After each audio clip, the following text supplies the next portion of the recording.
I think I was a particularly vulnerable child because I was a school weirdo. I was obsessed by nature, nobody else was, and I had this terrible stammer. I could hardly speak at all. I was almost mute at times because I just couldn't get the words out.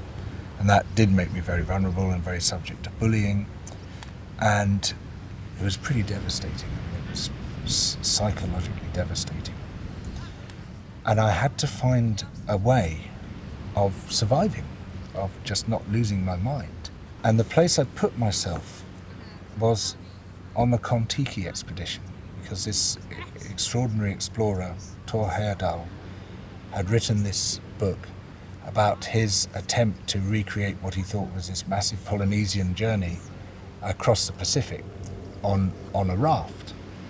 And there is this beautiful book. I had an illustrated copy of it, The Incredible Life of the Sea, that he saw by day and by night, the phosphorescence at night, this great constellation of stars which came under the boat, which they realized was a whale shark, flying fish, dorado, all these amazing creatures of the sea.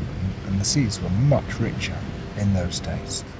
And so when I was having a hard time, that's where I would put myself, as far away as I could possibly be, not just from the other boys, but also from the whole of civilization.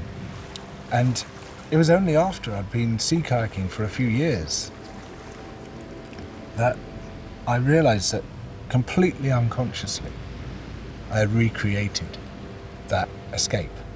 And it was there from the very first time I put a kayak on the sea and sat down in it. It was just like this amazing sensation flooding over me of like, this is right, this is where I need to be.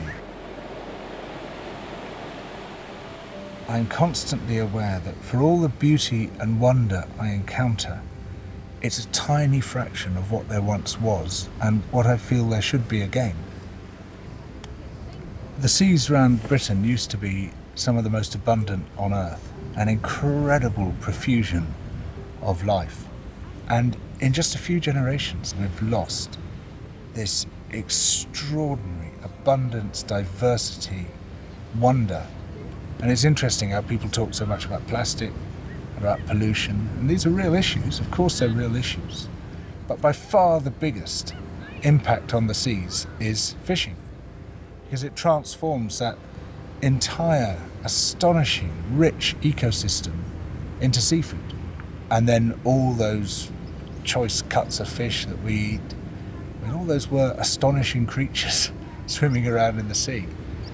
And yet somehow our only engagement with them is as things that we can eat. And they're being exploited so fast and with so little control that not only they, but the whole ecosystem that they're part of is being destroyed in front of our eyes. We've got 51,000 square kilometres of territorial waters around Britain. 5 of those exclude fishing. Pocket handkerchiefs of water. That's 0.01% of our seas. There's no commercial fishing. It's like we've been put here on Earth to cut down the forests and to grab the fish and to mine out the minerals and to suck the oil out of the ground, even if it's going to destroy us. And so what I feel when I'm at sea, I feel the joy, the wonder, the calmness that I don't get on land. But at the same time, I feel this frustration and sadness that I should be in the midst of a vibrant, rich, astonishing ecosystem. And I'm in the midst of a really impoverished one.